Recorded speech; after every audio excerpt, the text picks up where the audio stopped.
A transformação dos minerais está na essência dos objetos e do modo de vida contemporâneo.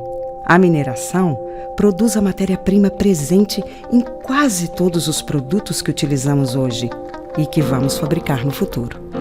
E para a Anglo-América, a mineração existe para melhorar a vida das pessoas em todos os sentidos. No Brasil, produzimos minério de ferro em Minas Gerais e níquel em Goiás. Em 2014, o Sistema Minas Rio foi inaugurado. Essa operação integra todas as etapas: lavra, beneficiamento, transporte por mineiroduto e embarque no Porto do Açu. Em Goiás, temos operações nas cidades de Barro Alto e Niquelândia, onde produzimos ferro-níquel, material utilizado para a fabricação de aços inoxidáveis. Temos como meta sermos líderes globais em mineração sustentável. Isso significa, por exemplo, sermos uma empresa que colabora com a construção de comunidades prósperas, com foco em educação e saúde, e com um meio ambiente saudável, buscando reduzir o uso de água e as emissões de carbono nas operações.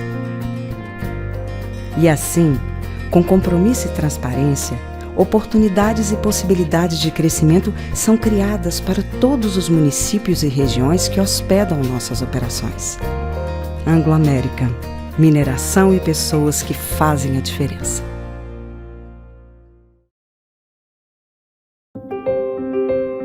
A gente é corpo, mente e alma. Para um ficar bem, os outros dois também têm que estar. Já reparou? Desde o início é assim. A gente nasce, chora forte, aprende a respirar sozinha. Mas no mesmo segundo descobre que não consegue viver sozinho. Aí vamos crescendo, testando os limites, quebrando umas barreiras.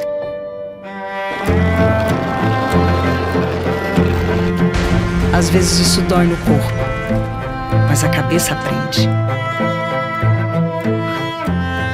Uma hora a gente pensa: agora sim, agora eu vou ganhar o mundo. Pode ser que nessa hora o corpo nos traia. Aí a gente aprende de novo que não nasceu para viver sozinho e que merece ser cuidado por quem tem vocação para cuidar. Confiamos. Eles vão usar o que tem de melhor: o conhecimento, os equipamentos, a tecnologia e o coração.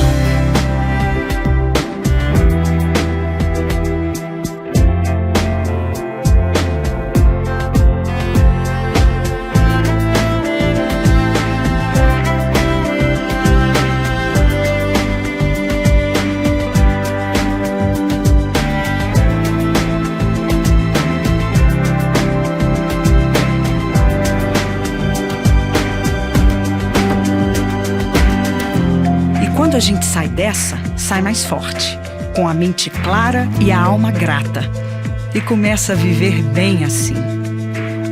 Vai ao médico para se cuidar e muda hábitos também para se cuidar. Vai ganhar mais força e ganha junto um grupo de amigos. A essa altura, nós já entendemos que não somos mesmo uma coisa só. Somos corpo, alma e mente. E mais cada um que ficou ao nosso lado desde o primeiro choro. Somos inteiros. Que bom que o cuidado também é. Unimed BH, 50 anos. Perto, para cuidar sempre. Para você, o que é estar em dia? Para a Uzi Minas, estar em dia é estar sintonizada no que ainda está por vir.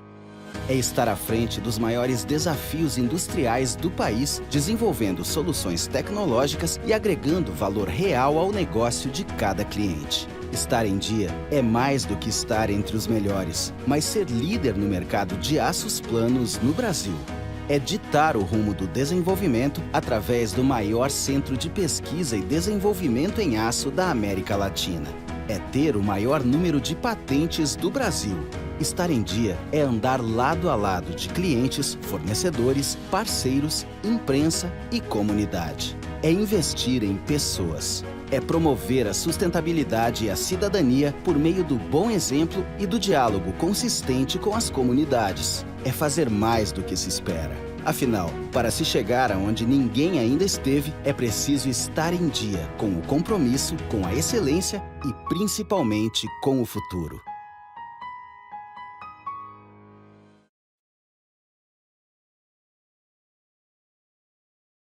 Obviamente, agradecer a atenção de vocês, agradecer a disponibilidade aí para a gente avançar mais esses minutos, entendendo a circunstância. Você Obviamente, está sem som para mim, Gustavo. Espera aí. Ô, Carlos, você me escuta? Ok. Então, o que eu acho aqui é o seguinte, nós temos alguns minutinhos aí até o nosso ministro Tarcísio chegar. Eu vou começar fazendo aqui uma provocação a uma parte que eu sei que está bem informada em relação ao que está se acontecendo na indústria, nas expectativas, o que está se passando. Talvez a pessoa que carregue uma das histórias mais específicas desse momento que a gente está atravessando, seja de pandemia, seja de expectativa de desenvolvimento econômico, seja de novas realidades impressionantes. Então, nós temos aqui, por exemplo, a questão da Usiminas. E aí eu vou pedir para o Sérgio começar a falar um pouco sobre a realidade desse momento que a gente vive e sabendo também que a Usiminas está passando por um momento único. E aí peço para o Sérgio me corrigir se eu estiver equivocado, mas pelo que eu entendi, esse momento agora, desse primeiro semestre de 2021, foi o resultado mais expressivo que a companhia alcançou ao longo da história, em relação à rentabilidade, em relação à venda, em relação a momento econômico. E aí, depois, obviamente, a gente quer pegar um pouquinho do que diz respeito ao nosso Rubens da mobilidade e o Carlos no que diz respeito a saneamento, a infraestrutura, a previsões que a gente tem nessa questão de futuro, presente, na infraestrutura do país e de Minas Gerais. Meu caro Sérgio, é isso que está acontecendo hoje aí na Usiminas? A Usiminas realmente alcançou esses resultados fantásticos nesse primeiro semestre e a previsão futura é seguir crescendo também? Gustavo, muito obrigado, né? Mais uma vez, boa tarde a cada um de vocês, né? Nós, na sexta-feira, divulgamos o resultado do segundo trimestre da Usiminas. Foi um resultado realmente espetacular, um resultado muito bom. Foi o nosso melhor resultado trimestral deste século e nós poderíamos dizer que foi o melhor resultado trimestral da história da empresa. Nós apresentamos um EBITDA superior a 5 bilhões de reais, apresentamos um lucro superior a 4 bilhões e meio, mais de 6 bilhões de reais em caixa. Inclusive, o nosso resultado de caixa nos permitiria, se assim o desejássemos, quitar toda a nossa dívida e ainda sobraria 220 milhões de reais no caixa. Então, nós estamos numa situação muito sólida, com resultados muito positivos na Usiminas. A equipe Usiminas tem trabalhado com muita energia, com muita competência e construído resultados importantes para a empresa. A empresa, ao longo dos últimos 5 anos, também se preparou para esse momento. Vocês devem se lembrar que há 5 anos atrás, 2015, 2016, a Usiminas estavam numa situação de grande fragilidade. A Usiminas atravessou, naquele período, um momento muito difícil na sua história. Tá? E nós conseguimos, através do trabalho da equipe Usiminas, revitalizar a empresa em 1 ano. Em 2017, nós já apresentávamos resultados sólidos, consolidamos esse resultado, construímos um 2018, que foi o melhor ano dos 10 anos anteriores. Em 2020, mesmo com a pandemia, nós tivemos o melhor ano dos 12 anos anteriores. E agora, em 2021, nós estamos com os melhores resultados do século e, por que não dizer, da história da Usiminas. Nós estamos num momento também que a economia brasileira apresenta um crescimento bastante substancial, uma expectativa de um PIB, de um crescimento do PIB entre 5% a 6% para esse ano, que é um resultado bastante promissor. O consumo de aço no Brasil, no início do ano, a nossa expectativa no Instituto Aço Brasil era um crescimento da ordem de 5% para esse ano. Em abril, nós revimos esse crescimento para 15%, e há 10 dias atrás nós revimos novamente essa expectativa e apresentamos ao mercado uma expectativa, como Aço Brasil, de um crescimento do consumo aparente de aço este ano no país de 24%. Eu, particularmente, tenho expectativa até de um crescimento um pouco maior. Então, nós estamos vivendo um momento muito importante na história da Usiminas, da sua equipe, da sua condição como empresa, num cenário econômico muito positivo para o Brasil. Então, Gustavo, essa aí, de uma forma bastante sintética, né? Como que nós estamos vivendo esse momento, que é importante para nós, equipe Usiminas, né? E também um momento importante para a indústria no Brasil. Está claro, Sérgio. Muito obrigado pela sua explanação aí. Eu vou pedir para que o Carlos finalize isso, e antes dele finalizar, eu peço para o Rubens, então, pontuar um pouco a nossa realidade no que diz respeito à mobilidade e às aflições aí de escoamento de carga, as nossas áreas de transporte, as vias de maneira geral. O Rubens está vinculado a uma área fundamental, que é o transporte de passageiros intermunicipais, mas mais do que isso, tem uma vida dedicada ao transporte, à mobilidade de maneira geral. Alguns dias atrás, a gente fez um evento que foi o Conexão 2021, e um dos temas que a gente abordou com muita ênfase foi essa questão da mobilidade. E aí eu peço para o nosso Rubens falar um pouco sobre a visão que ele tem desse momento que a gente está atravessando. A gente sabe que a pandemia, obviamente, afetou muito o transporte entre as cidades, nas próprias cidades, mas, ao mesmo tempo, colocou como uma das soluções aí da mobilidade em relação a mais segurança, em relação a estar num transporte mais livre, vamos falar assim, aberto, e no que diz respeito a essa questão de pandemia, certamente é um benefício. Eu queria que você falasse um pouquinho, meu caro Rubens, então, da realidade que a gente tem, o que o setor mais clama por soluções nesse momento. Boa tarde, Gustavo. Boa tarde, Sérgio. Boa tarde, Carlos.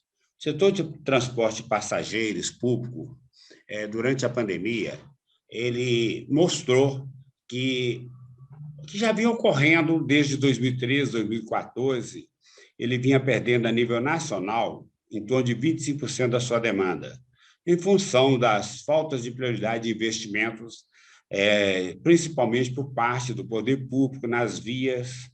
E, com a pandemia, agravou muito, né? Logo no início, nós tivemos uma queda de demanda de 80%, e depois, quando estávamos chegando a 60% da nossa demanda transportada em 2019, tornou fechar diversas atividades, voltamos para uma queda de demanda de novo, transportando 40% da demanda. Hoje estamos em torno de 60% de volta, crescendo lentamente. O que mostrou isso? Mostrou uma necessidade de nós criarmos um novo marco regulatório para o transporte público, com maior transparência, com maior gestão, mostrando claramente quais são as necessidades. Começamos um debate com o Ministério da Economia e com o Congresso Nacional de criar um marco regulatório para o transporte público. O Carlos deve falar depois nos bairros que foi feito no saneamento básico. Está em discussão com a Frente Nacional dos Prefeitos, com a Associação Nacional de Transporte Público, com a Associação Nacional de Transporte sobre Trilho e com o Congresso Nacional. Objetivo: não pode o transporte público de passageiros ser onerado com todos os tipos de gratuidades que são criados normalmente. Não estou aqui contra gratuidade nenhuma, quem criou, só que tem que ter um custeio que não seja o passageiro que está ali do lado, que normalmente tem menor poder aquisitivo, que vai pagar a tarifa para aquele que está andando com gratuidade, com maior poder aquisitivo que ele, às vezes. A título disso, nós temos a gratuidade dos idosos, a gratuidade de diversas categorias de estudantes, que deveriam ser pagos com recurso público de quem criou as gratuidades, e não com quem anda de ônibus. Então, isso está sendo bastante discutido, na linha que o transporte público ele precisa melhorar, ele precisa ter prioridade, conforme determina a legislação, mas também a nossa transparência também tem que ficar muito clara, para não ter dúvida nenhuma sobre isso, mas ele deve ser remunerado pelo custo e não pela tarifa que é cobrada do usuário somente. Isso não funciona assim em lugar nenhum do mundo que tem transporte de qualidade. Então, nós estamos em busca desse marco regulatório para mudar o modelo de gestão do transporte público de passageiro no país, mudar o modelo de remuneração, ser pago pelo custo, na qualidade que a população deseja. Não gostaríamos de estar cobrando tarifa alta, gostaríamos que ela fosse 50% que ela é hoje, tirando as desonerações e pagando as gratuidades que são impostas, que dá em torno de 25%. Tá claro, meu caro Rubens, é um setor fundamental para que o Brasil, para que as coisas avancem de maneira geral. Nós vamos colocar foco nesse tema junto com o ministro. E antes dele iniciar, nós temos mais alguns minutinhos, eu vou pedir para o Carlos Eduardo fazer uma explanação no ponto de vista dele em relação ao ambiente, obviamente, que ele está inserido. Mas aí eu já faço uma breve colocação aqui, meu caro Carlos, entendendo também as próprias conversas que a gente teve no Conexão 2021, entre os dias 22 e 23 de julho. Uma das principais áreas de discussão foi essa questão de energia, de fôlego para o desenvolvimento econômico acontecer, para as indústrias terem energias, para as operações comerciais, de maneira geral, terem a disponibilidade de crescer todos esses números que o mercado está esperando, seja em Minas, seja no Brasil. Para que esse... E a gente também, na segunda-feira anterior, a gente recebeu o secretário de Energia do Ministério de Minas e Energia. E aí, meu caro Carlos Eduardo, um dos principais temas foi este momento que a gente está vivendo, em relação à seca, em relação às novas possibilidades de geração de energia, e é só assim que a gente vai conseguir crescer. Sem energia, não há possibilidade de avanço. Sem água, 60% da energia do país está fadada a se complicar. Então, dentro do seu radar aí, dentro da sua visão atual, como é que Minas Gerais está e como é que é a visão do Brasil a partir de Minas Gerais? Bom, novamente, boa tarde, Gustavo, Paulo César, agradecer o convite aí, a oportunidade de estar com vocês, né? Um abraço aí para o Rubens e para o Sérgio, saudando aí o ministro que, né, já se juntou a nós aqui. Sem dúvida, Gustavo, eu acho que tanto nas palavras aí de Rubens e Sérgio, nós podemos ver, né, o tamanho dos desafios, mas, ao mesmo tempo, as grandes oportunidades que nos aguardam, né? Tive a oportunidade de ter visto, né, a matéria com o Sérgio hoje nos jornais, e onde é isso aí, a pujança que a Uzi Minas, poxa, começa a representar novamente, né, ali para a região. E isso é fruto, sem dúvida alguma, né, da competência do Sérgio e do time dele, que está sabendo, obviamente, aproveitar, né, o movimento que eu diria o Brasil volta a fazer, né? E eu acho que, em função desse grande movimento, que essa questão, né, e aí a gente pode misturar um pouco, por assim dizer, tanto a questão de energia, né, quanto do ponto de vista de gestão do abastecimento, né, que tem a ver com o preparo que precisamos, empresas como um todo, de nos preparar, né, para as mudanças, né, e aí falando de mudanças climáticas de alguma forma, que isso tudo acho que muitas vezes apontava para um futuro, mas eu diria que esse é aquele futuro que já chegou. O regime de chuvas tem sido um tanto quanto diferente, né? As questões mesmo de temperatura. Então, nós, operadores de infraestrutura, temos que estar muito atentos, né, a esse sentido.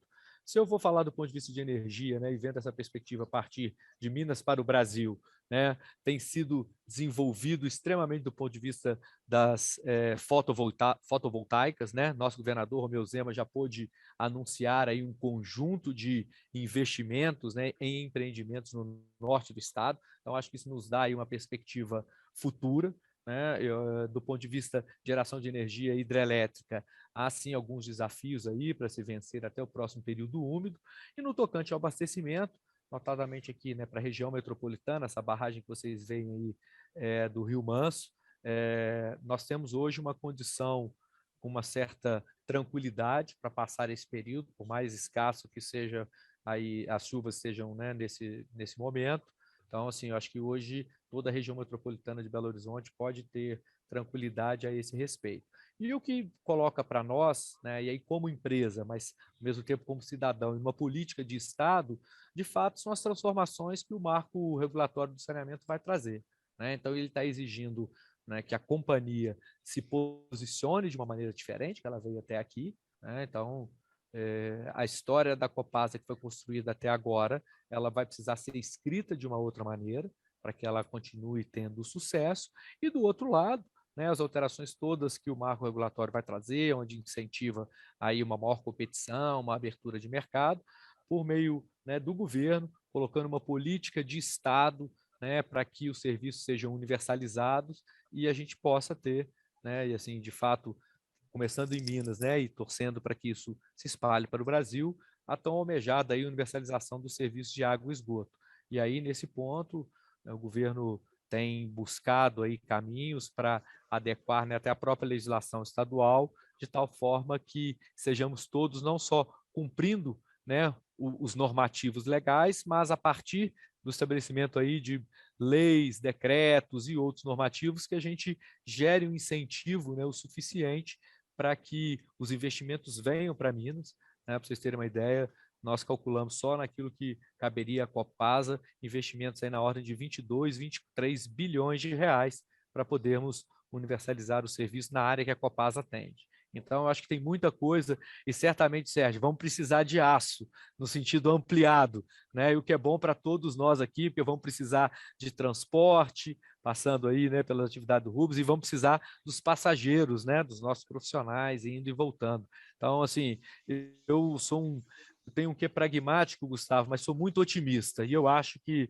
mesmo com todos os efeitos difíceis, né, que tivemos que enfrentar, seja no âmbito pessoal ou profissional, empresarial, aí com a pandemia, o que eu estou vendo é que a gente vai conseguir sair mais forte e criar boas condições aí para o desenvolvimento, né, do Brasil e especialmente da nossa Minas Gerais, a partir, né, já do ano que vem, de uma forma ainda mais intensa.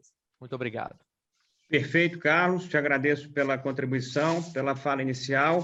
Queria dar boas-vindas e agradecer novamente ao ministro Tarcísio de Freitas pela presença no Conexão Empresarial. Tarcísio Gomes de Freitas, ele é engenheiro civil com especialização em gerenciamento de projetos. Antes disso, formou-se em engenharia de construção pela Academia Militar das Agulhas Negras. Servidor público de carreira, vinculado à consultoria legislativa da Câmara dos Deputados. Teve passagens no Exército, na Missão das Nações Unidas no Haiti, na Controladoria Geral da União e foi secretário de coordenação de projetos no Programa de Parcerias e Investimentos. Assumiu o Ministério da Infraestrutura em janeiro de 2019, tendo como foco o programa de desestatização de ativos de infraestrutura, a retomada de obras públicas inacabadas, além do fortalecimento da regulação e da melhoria do ambiente de negócios para atração de investimentos privados no setor. Desde então, já foram concedidos 71 ativos para iniciativa privada, com a contratação de mais de 70 bilhões em investimento privado para os próximos anos, além da entrega de mais de 150 obras públicas em todos os estados do Brasil. Meu caro ministro, junto conosco, a gente tem 3 presidentes aqui que atuam em mercados importantes para Minas e o Brasil. Nós temos aqui a presença do Sérgio Leite, que é presidente da Usiminas, o Carlos Eduardo, que é presidente da Copasa, e o Rubens Lessa, que é presidente do Sintran. O PCO está aqui junto conosco, já vai fazer uma abordagem. Eu vou começar, caro ministro, obviamente, reforçando as boas-vindas, agradecendo, dizendo que nesses minutos aí que o senhor teve para chegar, a gente teve a oportunidade de escutar algumas falas do Sérgio, do Rubens e do Carlos. O Sérgio reforçou, na verdade, o que tem tido aí de sentimento e expectativa à indústria, à produção, de maneira geral, mesmo com a pandemia, mesmo nesses cenários tão específicos que a gente está atravessando, a indústria e a produção no Brasil está conseguindo se reinventar, está conseguindo produzir e crescer. Então, nós tivemos o exemplo, e temos o exemplo da Usiminas, que talvez seja um dos principais. A Usiminas alcançou, nesse último trimestre, um dos melhores resultados da história que ela teve ao longo dos anos. Então, obviamente, isso é um sinal muito positivo. Na fala do Rubens, ele colocou que é importante se buscar o marco regulatório para a mobilidade de maneira geral, para os passageiros, para o transporte no país de maneira geral. E o Carlos Eduardo também cita essa questão do marco do saneamento. Então, são duas áreas aí falando dessa mesma necessidade de se clarear melhor as atuações dos setores e fazer com que, obviamente, essas áreas se desenvolvam ainda mais. Ministro, a gente está passando por um momento no Brasil específico de ambiente político muito nervoso, de um lado para lá, de um lado para cá, tanto dos dois lados, seja de quem apoia, de quem não apoia, de quem está neutro. Essa sensação, obviamente, é uma sensação circunstancial de um momento, mas certamente pode atrasar, mas também pode acelerar boas mudanças. O senhor passou aí esses últimos tempos sendo um dos ministros mais bem avaliados do governo Bolsonaro por parte de todo mundo, por parte da imprensa, por parte do setor empresarial, por parte das pessoas que estão vendo o trabalho. Então, eu queria que o senhor começasse falando um pouco sobre esse momento. Um ano aí e meio de pandemia, Brasil crescendo economicamente, com boas expectativas, ao mesmo tempo esse ambiente político muito tensionado. Como é que você vê aí o final desse 2021? A gente pode realmente esperar esse crescimento que está sendo previsto? E como é que você vê o nosso país aí 22 em diante? Muito obrigado pela presença, a palavra é sua. Bom, primeiro, boa tarde a todos. É uma alegria estar aqui novamente no Conexão Empresarial. Queria começar cumprimentando o Paulo César de Oliveira, também Gustavo César, o Sérgio Leite da Usiminas, o Rubens Lessa, o Carlos Eduardo Tavares e a todos que nos acompanham aí nessa live tão importante. É sempre bom poder voltar aqui, fazer uma prestação de contas, falar um pouco do que foi feito aí nos últimos tempos e também fazer um prognóstico, mostrar um pouco do que vai acontecer nos próximos meses, no próximo ano, né, daquilo que está programado, sobretudo aqui no âmbito do Ministério da Infraestrutura. E eu estou extremamente otimista. Observem que o Brasil tem avançado muito na vacinação, tem muita vacina contratada, com a vacinação a gente restaura a mobilidade das pessoas, existe uma correlação positiva entre vacinação e mobilidade, então volta de atividade econômica. Em todos os países em que isso aconteceu, né, os países começam a experimentar euforia, as pessoas, o setor de serviços se recupera.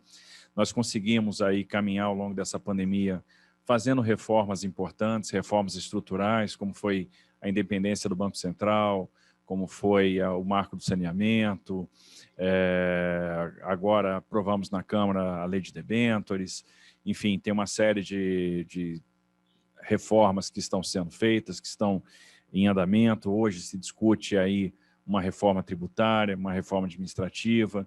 Então, o Brasil foi um dos poucos países do mundo que conseguiu trilhar uma agenda de reforma, mesmo num período de crise. Reformas que são, no final das contas, pró-business. Também tivemos aí um grande trabalho de cuidado, né, de consolidação fiscal. Então, não se abandonou a questão fiscal, que é tão importante para nós. O compromisso com a solvência nos rendeu bons frutos. Tivemos uma ação rápida que acabou proporcionando aí, no final das contas, a manutenção de recursos de FPM, nós tivemos um crescimento do crédito nesse período de pandemia, o auxílio emergencial, enfim, uma série de medidas que acabaram mantendo a nossa economia pulsando. Quando a gente começa a ver os resultados aí, a gente vê que algumas indústrias de antecedência estão performando muito bem, o que permite nos vislumbrar aí para frente uma recuperação forte também em diversos segmentos. E da nossa parte, cabe a nós prover infraestrutura para dar conta disso tudo. Temos um desafio, que é prover infraestrutura num cenário de restrição fiscal. Então, ao mesmo tempo que temos o menor orçamento da história, a gente tem a responsabilidade de diminuir o gap de infraestrutura, de reequilibrar a matriz de transportes. E a gente está executando o plano que foi traçado no primeiro dia do governo Bolsonaro. Então, esse plano estava calcado em 4 pilares. O primeiro pilar, a transferência maciça de ativos para iniciativa privada. O segundo pilar, a resolução dos passivos herdados, vários passivos de concessões que foram mal feitas, onde ideologia e aritmética se misturaram, e essa mistura ela acaba sendo perniciosa. Então, nós tivemos insucesso em uma série de concessões. O terceiro pilar era justamente a conclusão de empreendimentos, de obras inacabadas, e, de certa forma, ser mais preciso no direcionamento de recursos públicos, ou seja, se eu tenho pouco dinheiro, eu tenho que ser muito mais preciso na hora de aplicar. Por isso, a gente focou aquelas obras que estavam em andamento, porque a obra parada não traz taxa interna de retorno, e também, na medida do possível, na manutenção dos ativos. E o quarto e último pilar, o fortalecimento institucional, ou seja, se a gente quer ter um grande programa, um ambicioso programa de concessões, transferir muita coisa para a iniciativa privada, é fundamental fortalecer as instituições, fortalecer a regulação como forma de passar aí uma boa mensagem para o mercado. Felizmente, isso tem dado certo, foram 71 leilões de concessão, todos bem-sucedidos. Além disso, nós assinamos nesse período 96 contratos de adesão para terminais privados, chegamos aos 75 bilhões de investimento contratado, no que diz respeito ao setor portuário, cerca de 12 bilhões. Temos um setor portuário que está crescendo muito, cresceu 4,2% ano passado, movimentando 1 bilhão 150 milhões de toneladas. Esse primeiro semestre de 2021, a gente cresceu perto dos 10%, então estamos com um crescimento aí bastante significativo também, e continuamos estruturando projetos de concessão.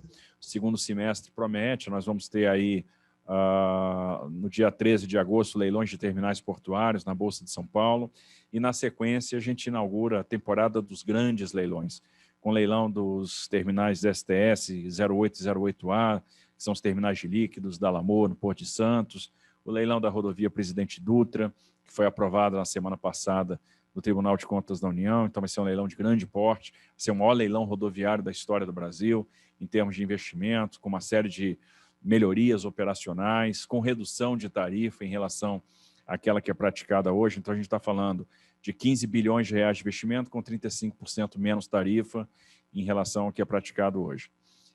Tivemos também a aprovação do leilão da 381 Minas, que já tem até data, vai ser no dia 25 de novembro, a gente deve publicar o edital no dia 25 de agosto.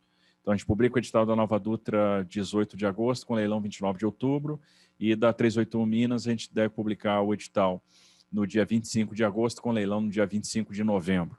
Então, um leilão superlativo também, um leilão de grande porte. A gente está falando da 381 Minas de Belo Horizonte até Governador Valadares, com toda a extensão da 262 Espírito Santo. Então, são 670 quilômetros aí de rodovia, né, 296,6 na 381 e 374 na 262. Então, com várias inovações operacionais, são 30 anos de concessão, a gente está falando de um CAPEX de quase 8 bilhões de reais, com OPEX de quase 5 bilhões de reais, são 394 quilômetros de duplicação, 343 quilômetros de faixas adicionais, são 2 ciclos de investimento. Então, no primeiro ciclo, a gente vai fazer, no que diz respeito a esse trecho Governador Valadares, Belo Horizonte, praticamente a duplicação integral, vai ficar faltando um pedacinho ali na chegada de Governador Valadares, que vai para o segundo ciclo, mas os trechos mais críticos estarão sendo duplicados no primeiro ciclo, e no segundo ciclo a gente tem faixas adicionais. Então, aqueles trechos que foram duplicados receberão também faixas adicionais. São 131 quilômetros de vias marginais, 247 acessos, 169 dispositivos, 65 obras de arte especiais, 40 passarelas, 288 pontos de ônibus. Então, assim, um investimento bastante robusto, né? Muito, realmente, assim, extremamente significativo. A boa notícia é que nós temos conversado com o mercado e o mercado tem dado boas respostas. Eu conversava com um grupo hoje de manhã ainda, e o grupo já falando que está estudando para esse leilão da 381, até pedindo mais prazo para a concessão, e a gente disse, não, olha, vai ser 25 de novembro mesmo o leilão. É fundamental, né, que a gente consiga manter esses prazos, até porque nós temos aí uma necessidade de dar velocidade aos outros investimentos que serão aqui formatados pelo Ministério da Infraestrutura, como as rodovias do Paraná. A gente está falando de 6 lotes de concessão, mais 44 bilhões de investimentos no estado do Paraná, então praticamente toda a malha federal do Paraná, de forma integrada, né, vai ser transferida para a última rodada. Teremos aí, em agosto, a publicação da documentação para leilão, né, para consulta pública, da 7ª rodada de concessões de aeroportos, também do aeroporto de Viracopos. Nessa 7ª rodada, nós teremos aí aeroportos de Minas, que integram o bloco do Rio de Janeiro, que vai ser liderado pelo aeroporto Santos Dumont, como o aeroporto de Montes Claros, de Uberaba, de Uberlândia. Então, eles fazem parte da 7ª rodada. Então, teremos aí essa 7ª rodada acontecendo no primeiro trimestre do ano que vem, né, data provável. Então, a nossa intenção é fazer leilão até março do ano que vem. A gente deve publicar edital no final deste ano. Então, esses estudos vão para a consulta pública agora, e na sequência a gente faz o leilão no início do ano que vem. Teremos aí a primeira privatização portuária da nossa história, que vai ser a da Codesa, né, do Porto do Espírito Santo, e na sequência a gente vai se preparar para fazer São Sebastião, Itajaí e Santos. Os estudos de Santos estão prontos, vai ser uma privatização também de grande porte, então um estudo bastante interessante que está sendo feito. E, enfim, vamos continuar fazendo concessões. Estamos aí no TCU já com a concessão do que vai ser Rio Valadares, né, que era antigamente Rio Teresópolis. Então, a 116 Rio de Janeiro, com a 116 Minas até Governador Valadares, mais o Arco Metropolitano do Rio, né, que é a 493. Outras rodovias importantes para o agronegócio, a relicitação do aeroporto São Gonçalo do Amarante, relicitação do aeroporto de Viracopos. Enfim, nós vamos chegar no final do ano que vem com mais ou menos 250 bilhões de reais contratados em investimento, que vão tornar o Brasil um grande canteiro de obra nos anos de 24, 25, 26. Então, a gente fica extremamente otimista, né? Extremamente esperançoso que nós daremos os passos corretos.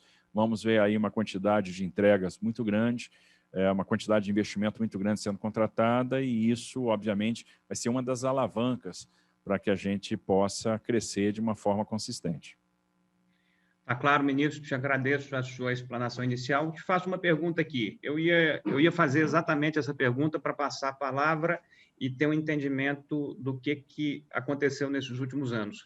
Em relação ao que o Brasil alcançou de investimento durante o governo Bolsonaro, a gente pode, então, falar que foram esses 250 bilhões já contratados que vão virar investimento ou já estão virando investimento para o Brasil? É isso? Olha só, nós já contratamos, somando aí as concessões, mais os terminais privados, mais de 80 bilhões, e vamos chegar até o final do ano com os 250 bi na área de transportes. Só que a gente, quando fala em governo Bolsonaro, a gente tem que somar aí aquilo que está sendo feito no óleo e gás, que é expressivo. Então, observe que a gente fez os leilões do excedente da cessão onerosa em 2019, então com investimentos de grande porte. Agora, no final do ano, a gente vai fazer leilão do campo de Sépia, do campo de Atapu. Fizemos várias vezes leilões de geração, leilões de A-6, A-5, A-4, A-3. Nós teremos leilões de linhas de transmissão, fizemos já leilões de linhas de transmissão, esse ano faremos mais leilões de linhas de transmissão. Iniciamos as jornadas de leilões do saneamento básico, então, com uma grande contribuição que foi dada com a aprovação do marco de saneamento. Eu acho que o leilão aí que nos chama a atenção é o da SEDAI, que foi feito recentemente, foi feito em abril, a gente está falando lá de 40 bilhões de investimentos, então eram 30 bilhões de investimentos contratados na questão da distribuição de água, também da coleta, distribuição e tratamento de esgoto, além da parcela de outorga que vai ser revestida em investimento na distribuição da Bacia do Guandu, na recuperação, né, da Bacia do Guandu, na distribuição da Baía de Guanabara e na distribuição do Complexo de Lagoas da Barra da Tijuca. Então, também aí, extremamente relevante, já tínhamos tido leilão exitoso em Maceió, né, na região metropolitana de Maceió, o leilão da Casal, tivemos um leilão exitoso em Cariacica, e tem uma série de leilões de saneamento sendo incubados. Então, seguramente, a gente vai chegar no final do governo Bolsonaro com alguma coisa perto de R$1 trilhão em investimentos contratados, quando a gente soma óleo e gás, saneamento, energia e transporte. Só que na área, então, de transportes, a gente está falando de 250 bilhões. E, obviamente, a gente tem aí as obras públicas que nós estamos fazendo, com dificuldade, em função da restrição de orçamento, mas que a gente vai, na medida do possível, entregando. Aí, em Minas, por exemplo, tivemos a restauração do aeroporto de Montes Claros, a reforma e ampliação da pista do aeroporto de Uberlândia. Agora, mais um pouquinho para frente, a gente vai entregar uma obra que é a ampliação do terminal de passageiros do aeroporto de Uberlândia. Vamos fazer isso em setembro. Entregamos na BR-365 a travessia de Monte Alegre, 21 quilômetros de revestimento primário, né, com tratamento superficial que foi feito entre Minas Novas e Chapada do Norte, na BR-367. BR-367 é essa que hoje, entre Salto da Divisa e Almenara, está com a obra de pavimentação em andamento. Fizemos a concessão da 364, 365, que gerou investimentos importantes, né, como a conclusão do trevo de Chapetuba, foi toda restaurada e agora se prepara para entrar aí na duplicação. Melhoria de pista no aeroporto de Uberaba, 50 quilômetros de pavimentação na BR-154, né, de Cucilândia e Tuitaba, enfim. E entregamos aí 37 quilômetros de duplicação no lote 7 da BR-381. Estamos trabalhando no lote 3.1, tivemos um problema ali com pontos de interrupção, deslizamentos que aconteceram na região de Antônio Dias, mas que agora a gente retoma as obras e já prepara esse trecho também para ser incorporado à concessão. Então, a gente faz a concessão em novembro, no início do ano que vem a gente está assinando o contrato, e teremos uma concessionária assumindo o trecho, fazendo os trabalhos iniciais e se preparando aí para o trabalho de duplicação. Tá claro, ministro. Eu vou fazer uma roda aqui bem clara para que a gente tenha um roteiro e possa ter a participação importante de cada parte. Vou pedir para que o Sérgio Leite faça uma pergunta, faça a manifestação dele, daí passo para o PCO fazer uma pergunta política, seguimos para o Rubens Lessa falar de mobilidade, finalizamos com saneamento, essa série de investimentos que você citou, inclusive as privatizações, concessões que vão acontecer para frente.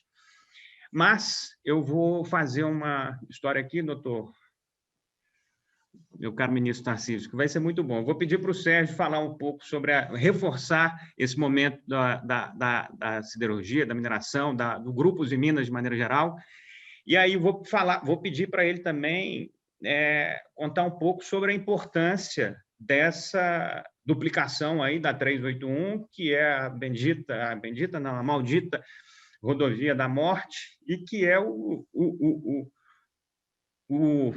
trânsito, o caminho que se faz sempre para ir, por exemplo, para Ipatinga. Então, meu caro Sérgio, eu sei que você está aí cheio de entusiasmo, a Uzi Minas está apresentando recordes e mais recordes, você está fazendo uma gestão que está sendo reconhecida por todos, mas, ao mesmo tempo, você tem aí algumas coisas que a gente precisa lutar ainda, como a própria duplicação da rodovia que leva de Belo Horizonte para Ipatinga e para tantos outros lugares. Então, por favor, com seu entusiasmo natural, fala um pouquinho para o ministro sobre essa realidade e o que você espera aí para esses próximos tempos, frisando também a importância da duplicação. Ministro Tarcísio, boa tarde. Um prazer imenso tê-lo aqui virtualmente em Minas Gerais. A sua presença virtual hoje aqui foi muito esperada por todos nós. Nós estamos atravessando um momento muito especial na Uzi Minas. Na sexta-feira, nós divulgamos os nossos resultados do segundo trimestre de 2021, que foram, sem dúvida, resultados espetaculares, resultados muito importantes para o crescimento do Brasil, fruto do trabalho de toda a equipe Usiminas, uma empresa que há 5 anos atravessou um momento muito difícil da sua história, com uma fragilidade muito grande, e hoje se coloca ao mercado apresentando seus resultados, que foram realmente robustos, um EBITDA trimestral de mais de 5 bilhões, lucro líquido de mais de 4 bilhões e meio, caixa suficiente para pagar todas as dívidas e ainda sobrar 220 milhões. E, ministro, foi, sem dúvida, o melhor resultado trimestral da nossa história. No momento em que o Brasil apresenta um forte crescimento, o maior dos últimos 10 anos, nós estamos com o PIB, a previsão nesse momento de 5,3, mas na minha visão será maior. E isso é muito importante para todos nós da indústria, para toda a sociedade brasileira. E, ministro, nós somos, na Usiminas, 5 empresas. E o principal centro das nossas operações é o Vale do Aço, é a cidade de Ipatinga. E o senhor já abordou bastante sobre a 381. A duplicação da 381, como é do conhecimento do senhor, é um sonho de nós mineiros de décadas. E agora, com muita alegria, nós vemos o senhor anunciar o leilão para o dia 25 de novembro. E eu tenho uma pergunta bastante concreta, que muita gente hoje me ligou, sabedores de que eu estaria com o senhor aqui nesse momento, que é o seguinte, ministro, uma vez realizado o leilão, uma vez assinados os contratos, qual a expectativa de prazo que nós realmente poderemos ter para ter toda a 381 duplicada de Belo Horizonte a Governador Valadares, num trecho de mais de 300 quilômetros? Nós queremos ver essa estrada totalmente duplicada. Um primeiro trecho que foi duplicado ali na região de Caetés foi um trabalho belíssimo de engenharia, ficou realmente maravilhoso. No trecho de Antônio Dias, o senhor comentou, nós tivemos problemas sérios de deslizamento. Mas o nosso sonho é ter essa rodovia totalmente duplicada. Ministro, para quando nós podemos esperar a duplicação total da 381? Bom, muito bom, Sérgio. Assim, primeiro, parabéns pelo grande trabalho na Usiminas, que é uma empresa que conta com a nossa admiração, o nosso orgulho. A gente tem orgulho de ser brasileiro, de contar, né, de ver uma empresa desse porte, com tamanho e envergadura, com resultados tão positivos e com uma expressão tão importante para todos nós. Então, realmente é um motivo de alegria ver esses resultados e realmente a indústria do aço é indicador de antecedência, né? Quando a indústria do aço está indo bem, significa que a economia toda irá bem. Então, esse crescimento do setor, de certa forma, mostra, né, que a gente está na direção certa e que a economia realmente vai crescer aí, provavelmente mais que os 5,3% que estavam sendo esperados. A gente começou com uma previsão de 3,5%, já se fala em 5,3%, mas talvez a gente vá beirar lá os 6% nesse ano de 2021. Bom, a gente vai fazer o leilão no dia 25 de novembro. Então, nós teremos depois um prazo, que é o prazo para aporte de garantia, construção da sociedade de propósito específico, assinatura do contrato. Esse prazo normalmente tem levado em torno de 120 dias. A gente leva 4 meses para assinar o contrato, para que toda essa burocracia seja vencida. Isso é assim, é normal, faz parte, todo contrato de concessão é assim. Então, se cria uma empresa, se aporta garantias, enfim, e se assina o contrato. 30 dias depois se assume a concessão. Os trabalhos iniciais começam imediatamente. Então, após a assunção da concessão, se inicia o trabalho de recuperação do pavimento, o trabalho de recuperação da sinalização e o trabalho de investimento, de fato, vai começar no 2º ano da concessão. E nós teremos uma concentração de investimentos do 3º ao 9º ano. Esse vai ser o primeiro grande ciclo de investimentos. E depois nós teremos investimentos aí do 17º ao 19º ano, no que diz respeito a esse trecho de Belo Horizonte para Governador Valadares. A grande extensão aí da rodovia, né, então a chegada a Belo Horizonte, essa ligação de Santa Luzia com Caeté, né, de até depois João Molevade, Nova Era, Viaduto da Prainha, Antônio Dias, Ipatinga, esses investimentos estão previstos no primeiro ciclo, ou seja, desse que vai do 3º ao 9º ano. Então, no ano Nova Era para Bela Vista, são 29 quilômetros de duplicação que vão acontecer no ano 3, de Bela Vista, de Minas até João Molevade, mais o trecho urbano de Ipatinga no ano 4, a chegada de Belo Horizonte de Santa Luzia para Caeté também no trecho 4, o trecho de Belo Oriente, Coronel Fabriciano, João Molevade no ano 5, João Molevade até Sabará e o trecho Periquito e Anac no ano 6, no ano 7, né, o trecho de Belo Oriente no ano 9, e aí fica um pedacinho que é a chegada a Governador Valadares, que essa vai ficar no segundo ciclo, do 17º ao 19º. Mas o grosso da 381 vai ser duplicado todo do 3º ao 9º ano. Existem preparações que precisam ser feitas, a gente tem aí uma obra que é extremamente complexa, a gente tem remoção de duto, remoção de interferência, remoção das famílias na chegada a Belo Horizonte, isso traz uma complexidade. Alguém pode se perguntar, bom, por que você não começa imediatamente a obra de duplicação? Primeiro, eu tenho um tempo para obtenção de fundo, é um fundo de grande valor, de grande monta. Uma operação de funding dessa leva, às vezes, 8 meses, 1 ano e 2 meses para ser concluída. Estou falando aí tanto da obtenção da operação de crédito, quanto da emissão de debêntures. E segundo, nós temos que fazer um trabalho de aprovação de projeto, licenciamento e, por exemplo, de liberação de frente de trabalho. Chegada a Belo Horizonte vai dar um trabalho muito grande para a gente liberar a frente de obra.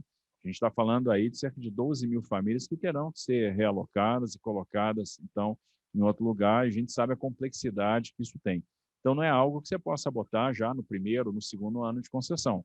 A gente tem que fazer essa preparação, liberar a frente de obra, para que, enfim, na sequência, a gente possa fazer, então, essa duplicação. Mas a preparação para que essa duplicação seja feita e comece lá no 3º, 4º ano, ela vai começar imediatamente. De maneira, então, que o que a gente pode esperar é que a duplicação da 381, praticamente toda, quase integral, vai estar concluída até o 9º ano da concessão. Está claro, ministro. Obrigado. Obrigado pela pergunta, meu caro Sérgio. Vou passar a palavra para o PCO, que quer lhe fazer uma pergunta também, mas antes, faço um registro aqui que dentro desses tantos parlamentares que nós temos trabalhando por Minas e pelo Brasil, citar aqui a nossa vice-líder do governo Bolsonaro, a Grace Elias, que tem feito um trabalho cada dia mais aplaudido, seja por parte de Minas, seja por parte do Brasil. PCO. Espera aí. Estou sabendo aqui que agora que ele está reconectando. Então, enquanto o PCO está reconectando, meu caro Rubens, você começou a falar aí sobre o marco, eu queria que você reforçasse isso e fizesse a sua explanação aqui para o nosso ministro Tarcísio de Freitas. Ministro Tarcísio, Carlos Eduardo, Sérgio Leite, Paulo Sérgio Oliveira, Gustavo. Obrigado pelo convite, oportunidade para podermos falar sobre o transporte na região metropolitana de Belo Horizonte, de modo geral, no Estado. Ministro, a região metropolitana de Belo Horizonte transporta em torno de 2 milhões de passageiros por dia. E nós temos alguns gargalos, que é das rodovias federais na chegada. O senhor acabou de falar da 381, que é um grande gargalo até Sabará, onde perde-se muito tempo com os passageiros dentro dos ônibus. A 040, no sentido Ceasa, até o anel rodoviário, fica parado em torno de quase 1 hora no horário de pico, um ônibus cheio de passageiros, no trânsito comum, a 381 da Fiat até o anel rodoviário.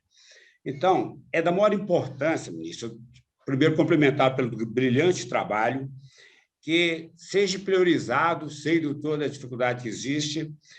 O anel rodoviário de Belo Horizonte tem uns pontos de acesso a essas rodovias que precisam ser requalificados urgentemente, porque nós temos alguns lugares no anel rodoviário que a pista estreita, são os viadutos por cima da Antônio Carlos, da Pedro II, da Praça São Vicente, entroncamento com a BR-040, Amazonas, no bairro Betânia, de muito acidente. E a 381 saindo para o Vale do Aço, a chegada que é terrível. Se isso é possível, fazer alguma faixa exclusiva, alguma infraestrutura que melhore o transporte público de passageiro a curto prazo. Serve, eu acho que são ações conjugadas, né? Entendo que a obra que virá com a concessão da 381 e a duplicação da chegada a Belo Horizonte, né, no que era o lote 8B e 8A antigo, né, que por várias vezes se tentou contratar e não se conseguiu, em função do risco até que havia de remoção de pessoas, etc., vai concorrer muito para o alívio. Nós temos a iniciativa do governo do Estado de Minas, que está aí promovendo uma concessão também do anel viário de Belo Horizonte, então uma ligação da 381 com a 040, da 040 com a 262, com a 262 a 381 já no sentido sul. Entendo que isso vai ser um alívio muito grande, que vai desviar parte do tráfego pesado. Nós temos a relicitação da 040, que também vai ajudar bastante nesse ponto. E nesse trecho urbano do anel de hoje, nós estamos trabalhando com o DENIT para melhorar a condição da rodovia, fazer o alargamento das obras de arte especiais, fazer também uma estrutura lá de área de escape, num ponto que é crítico, para que a gente reduza o número de acidentes.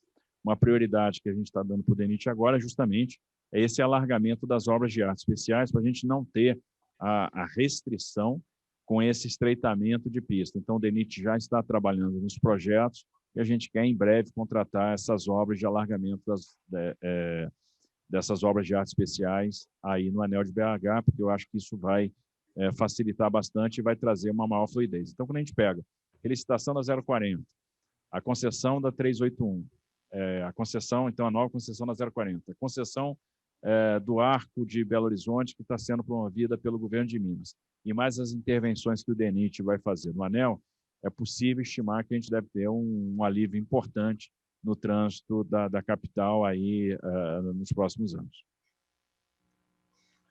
Está claro, meu caro ministro. Vamos seguir agora para escutar um pouco o Carlos Eduardo, aproveitando aí a deixa que você citou sobre o código aí, o marco do saneamento, e o Carlos está à frente de uma das principais empresas de saneamento público do país, que é a própria Copasa. Por favor, Carlos. Bom, boa tarde novamente, ministro. Prazer, como bem disse o Sérgio, né, tê-lo aqui em Minas, ainda que virtual, né, e acho que sua exposição inicial, o que ela nos trouxe foi ainda mais otimismo, né?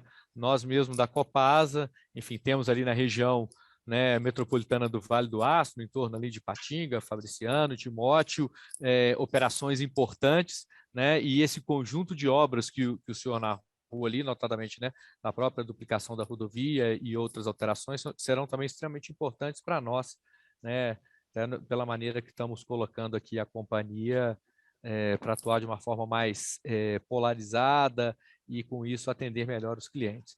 Acho que um ponto que eu traria, ministro, como é que o senhor está enxergando, né, considerando aí todo esse pipeline, né, que está sendo aí conduzido pelo Ministério de Infraestrutura e todas essas outras grandes oportunidades, né? Eu estou aqui na Copasa há 2 anos, fiz uma carreira aí na iniciativa privada e sei que há muito interesse de fato, né, por bons projetos. Eu acho que o senhor e, enfim, o time do BNDES estão buscando exatamente trazer ao mercado bons projetos.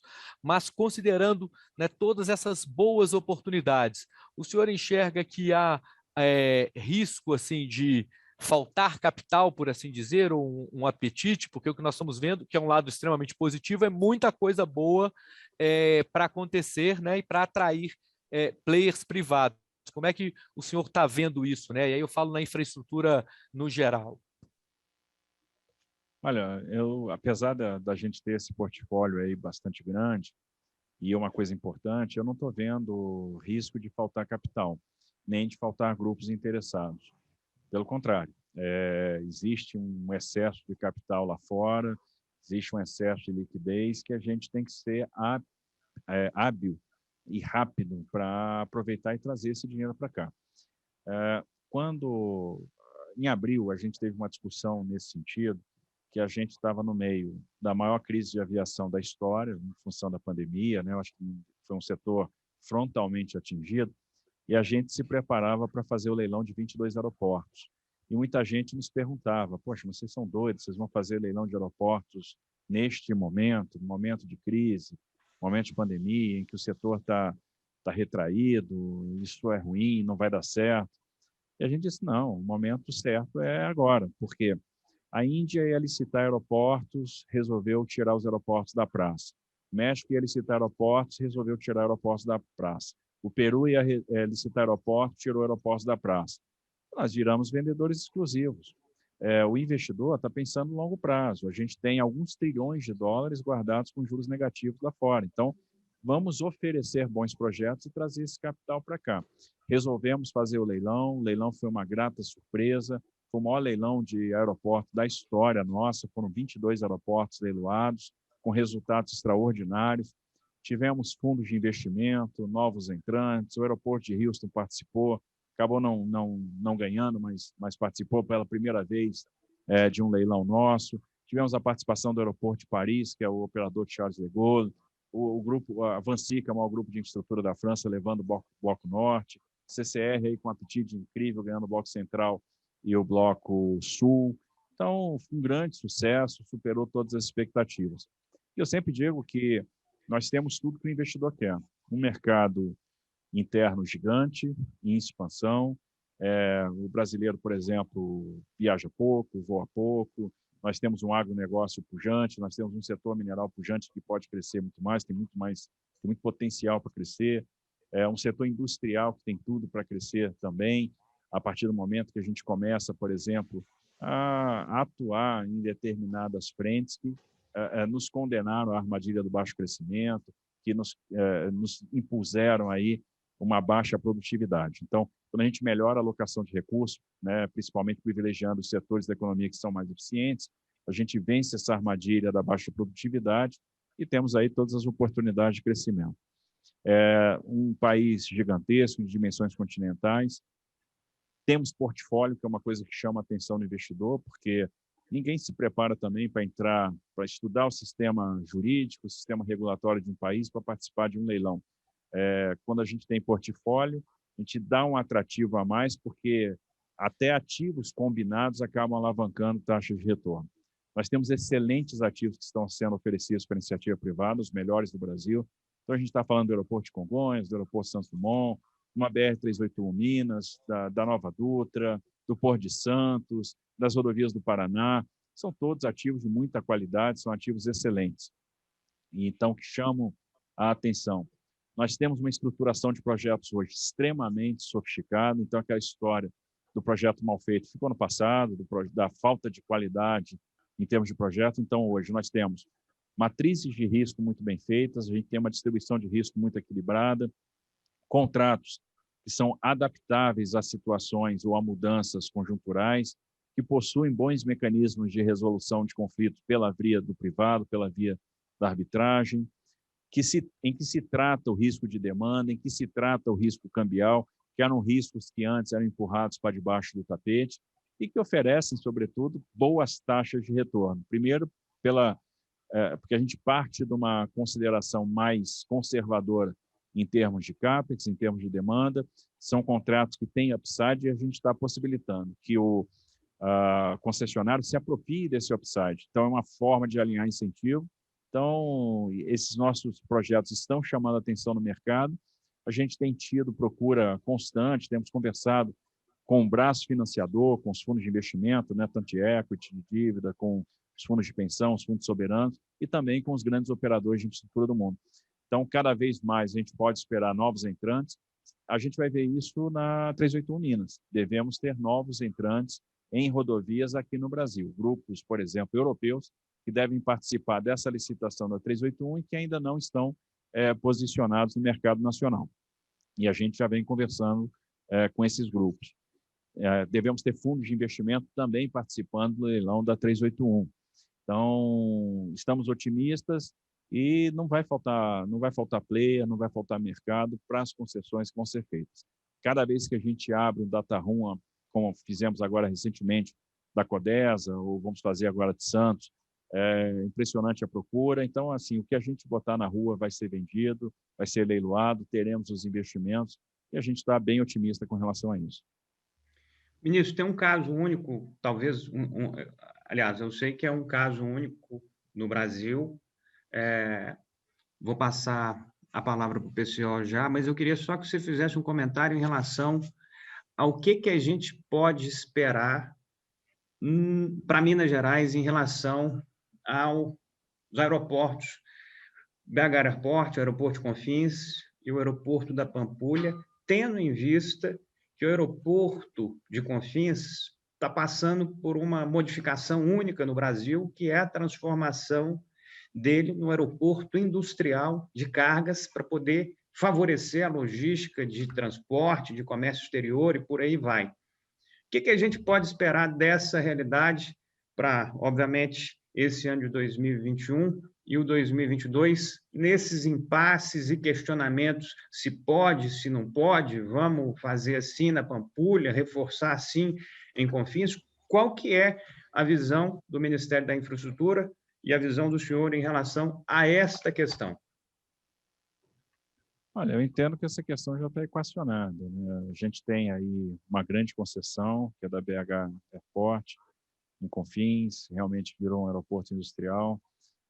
As medidas que nós tomamos foram sempre coordenadas com o governo do Estado de Minas, com a bancada federal de Minas, então a gente chegou aí num consenso. O aeroporto da Pampulha foi delegado ao governo do Estado e agora a gente autorizou o governo do Estado a empreender uma concessão que vai estar limitada a um determinado porte de aviação, ou seja, nós não vamos ter nenhum tipo de competição predatória entre o aeroporto de Confins e o aeroporto da Pampulha. Não há que se preocupar com isso. Eu acho que essa situação está bem resolvida, está bem equacionada. Além disso, nós vamos ter aí os investimentos na aviação regional, né? Temos um investimento importante no aeroporto de Ipatinga, que está com as suas obras aí em andamento, né? Nós vamos fazer aí recuperação de pista, também na sequência, né? Intervenções no pátio, intervenções em táxi, tem um valor de 12 milhões ali sendo investido. Também vamos fazer intervenções no aeroporto de Governador Valadares. Temos os 3 aeroportos aí que estão entrando na nova concessão junto com o aeroporto Santos Dumont, que é Montes Claros, Uberaba e Uberlândia. E não vejo, então, conflito entre Pampulha e Confins. Eu acho que essas questões já estão superadas. Os contornos para a concessão que o governo de Minas vai fazer estão bem definidos, respeitando, então, a vocação do BH Airport, do aeroporto de Confins, né, como aeroporto indústria, que realmente vai ser o grande aeroporto aí de Belo Horizonte. Ministro, já seguindo para as nossas últimas palavras aí, agradecer a cada um dos nossos participantes, a Jeane Sena Araújo, ao Hélio Faria, muito boa tarde, Hélio Faria, Tiago Brito, bom evento a todos. Aproveito para cumprimentar e agradecer a GCO, PCO e a todos da VB Comunicação por nos proporcionar essa proximidade com uma personalidade tão importante e admirada como o ministro Tarcísio. Alice Pereira, ótimo evento. Marcelo Oliveira, parabéns aos idealizadores e organizadores. Nós de Ipatinga estamos ansiosos por esta duplicação. Parabéns pelas entregas em infraestrutura, ministro. Uma obra muito importante para a nossa região é a integração da ponte em Cesara com Rio Araguaia. Esse aqui está mais longe, na Tocantins, Pedro Olímpio. E essa eu nem posso ajudar, porque essa ponte aí ela é estadual. Ela fica numa rodovia estadual, a gente não tem como, infelizmente, ajudar. Essa aí eu não sei nem onde é, mas eu sei que o senhor que roda esse Brasil inteiro deve estar ciente de cada parte. PCO, vamos finalizando esse nosso Conexão Empresarial, e aí o Guilherme Barbosa aqui também, com o marco regulatório ajustado e com segurança jurídica, certamente não faltarão players para esses leilões. Parabéns pela explanação, ministro. Wesley Machado, obrigado pelo evento. Jaime, parabéns pelo evento. Será disponibilizado para ser revisto, sim, no YouTube do Conexão Empresarial. Erasmo, parabéns pelo evento. Um abraço especial ao amigo Sérgio Leite. PCO, por favor, a sua intervenção. Ministro, primeiramente, obrigado pela sua presença aqui, o que muito nos envaidece por ser você um dos melhores elementos deste governo e tem feito um trabalho realmente brilhante. Você falou na rodovia 262 e foi concedida no governo PT. O contrato previa que a concessionária do Grupo Triunfo deveria concluir a duplicação das vias em até 5 anos. Acontece que, passados muito mais do que os 5 anos, nenhum trecho foi duplicado. A rodovia encontra-se em estado deplorável e, ainda assim, o pedágio segue sendo cobrado dos usuários. Por que a União não faz, conforme previsto legalmente, a rescisão unilateral do contrato de concessão, concedendo novamente o trecho a outra empresa para que esta faça a duplicação da via e a manutenção de forma a restabelecer o tráfego seguro na BR-262? Esse é um assunto. Um outro assunto é uma pergunta na área política. Você será mesmo candidato ao governo de São Paulo? É o que estão se falando por aí. E dizem que é um belo candidato em São Paulo. Tem sentido isso, ministro? Bom, vamos lá. Vamos pelo que é mais fácil. Primeiro, vou falar da 262.060. Primeiro, nenhuma concessão que foi feita no governo PT deu certo. Nenhuma, zero.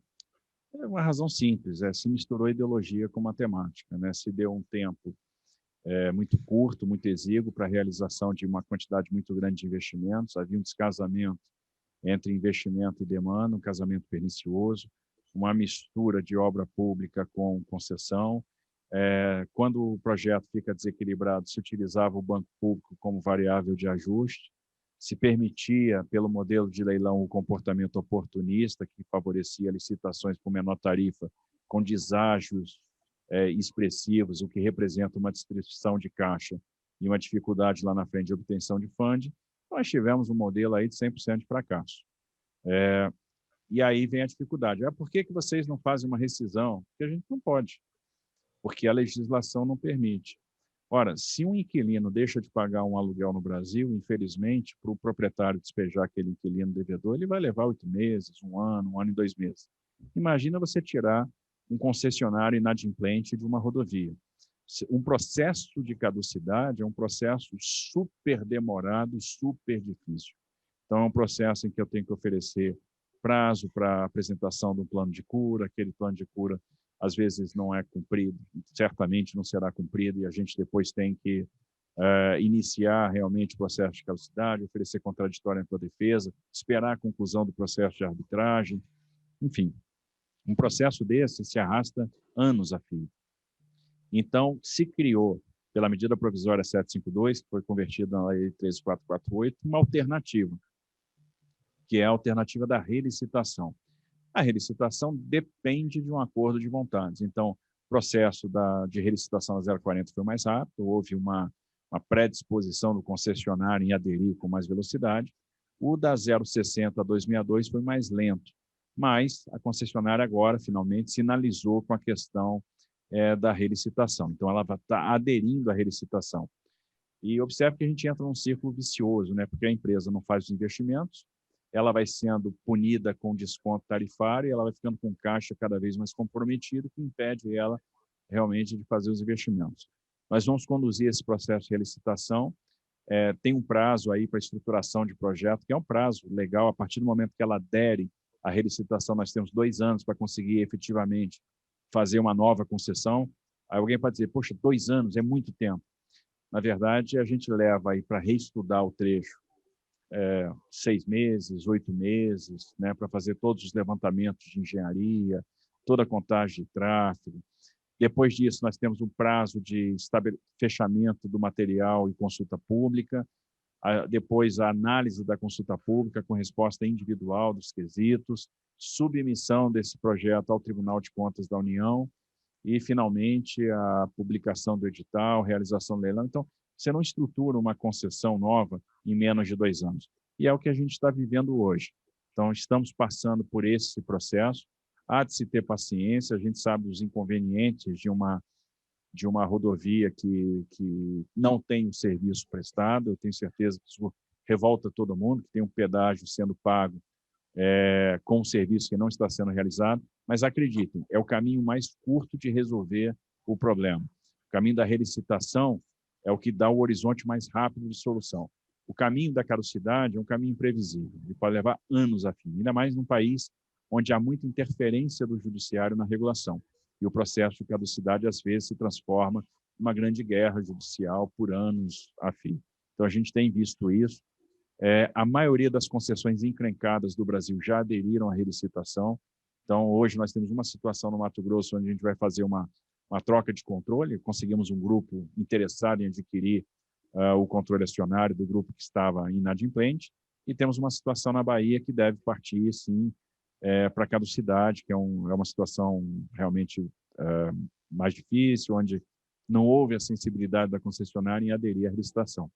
O da 060, então, já aderiu. Nós temos um termo aditivo agora que vai disciplinar os contornos para que essa relicitação ocorra e as servidões neste período, e uma delas é melhorar a manutenção e fazer a operação da rodovia. Então, eles vão ser obrigados a fazer manutenção e operação no período de estruturação do novo projeto, para que depois a gente possa, de fato, fazer essa nova licitação. Quanto à candidatura, vejam, o presidente Bolsonaro me atribuiu uma missão, e a missão foi cuidar da infraestrutura. Eu estou cuidando da infraestrutura e é isso que eu tenho que fazer. É necessário que eu passe para o mercado uma tranquilidade com relação à manutenção do nosso cronograma de licitação de ativos, de transferência de ativos para iniciativa privada, e uma blindagem do Ministério com relação às interferências políticas. Isso é fundamental para o êxito dos investimentos que a gente ainda quer contratar, e são investimentos de grande porte. Então, é nessa linha que a gente vem se mantendo, é desse jeito que a gente vem trabalhando. É lógico que a gente acaba sentindo o carinho das pessoas, isso é bom, é positivo, motiva, é evidente que motiva, né? Mostra uma aceitação do trabalho que está sendo realizado, fico extremamente feliz com isso, mas é hora de ter o pé no chão e verificar, primeiro, que vai contribuir mais com o governo do presidente Bolsonaro, que é um governo que está querendo acertar, é um governo com orientação pro-business, e cumprindo essa missão aí que nos foi dada, que é realmente cuidar da infraestrutura da melhor forma possível. Ainda temos uma agenda importante para cumprir ao longo desse ano e do ano que vem. Ministro, sintetiza aí como é que você quer finalizar o seu mandato, a sua missão em dezembro de 2022, em ações e alguns números. Olha, o que a gente quer fazer é cumprir aquilo que nós dissemos que íamos entregar lá no início de 19. Então, fazer lá as concessões que nós nos propusemos a fazer. Estamos indo bem, então foram 71 leilões de ativos. Vamos fazer leilões muito importantes. Olha o que está assim, na mesa, assim, já estruturado. Os 6 lotes de rodovia do Paraná, os 16 aeroportos da 7ª rodada, a relicitação do aeroporto de Viracopos, a relicitação do aeroporto de São Gonçalo do Amarante. Nós temos aí cerca de 15 terminais portuários que estão indo para leilão agora no segundo semestre, entre eles os 2 de líquidos da Lamor no Porto Santos, que vai ser o maior leilão portuário, o maior leilão de arrendamento portuário da nossa história. Teremos aí a primeira privatização portuária, que vai ser a da Codesa. Na sequência, a gente faz mais 3, São Sebastião, Itajaí e Santos. Então, essa de Santos de grande porte, né? Enfim, várias rodovias aí importantes, como a Dutra 381, e rodovias que vão servir ao nosso agronegócio, que vão atender setores resilientes da economia, chegar nesses 250 bi de obras contratadas, resolver aí alguns passivos que foram herdados, concluir obras que estão em andamento, né, e iniciar algumas outras obras que são muito importantes. Agora, por exemplo, no segundo semestre, a gente deve licitar a pavimentação da 135 Minas, né, naquele trecho de Manga para Itacanambi, que é um trecho que, por incrível que pareça, até hoje não tá pavimentado. Né? Nós temos aí um programa ferroviário vigoroso, importante, que a gente tem que levar a termo. Então, temos aí a prorrogação da MRS, da FCA, que está em discussão.